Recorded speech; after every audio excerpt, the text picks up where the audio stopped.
Wanita itu dengan panik mendapati di belakangnya tiba-tiba muncul sepasang mata besar, lalu ia segera memanggil rekan-rekannya. Kakek di samping yang melihat adegan itu langsung terpaku ketakutan.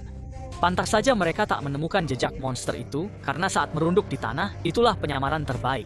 Begitu melihat lawan sudah terjaga, Xiaomei cepat-cepat menarik kakek itu kabur. Beruntung monster yang baru bangun gerakannya masih agak lamban, sehingga mereka sempat naik ke helikopter.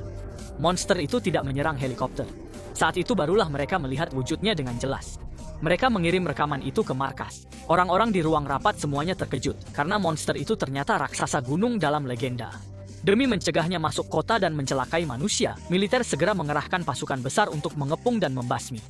Benar saja, begitu mereka tiba di wilayah kemunculannya, raksasa itu mengikuti bau dan datang menghampiri. Kapten segera memberi perintah tembak, tetapi tak ada yang menyangka pertahanan raksasa itu begitu tinggi, peluru biasa sama sekali tidak melukainya. Bahkan ia punya kemampuan regenerasi, dibombardir tank pun tak mampu memecahkan zirahnya, malah membuatnya makin murka. Kapten hanya bisa memerintahkan mundur, namun sayangnya semuanya sudah terlambat.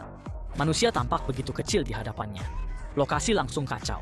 Orang yang tak sempat kabur hanya bisa mencari perlindungan terdekat. Tetapi mereka lupa raksasa itu memiliki penciuman yang tajam. Saat itu kakek itu maju. Ia adalah guru Xiaomei, sekaligus profesor paleontologi. Ia berusaha menenangkan emosi raksasa. Namun ketika rencana hampir berhasil, militer tiba-tiba menembak.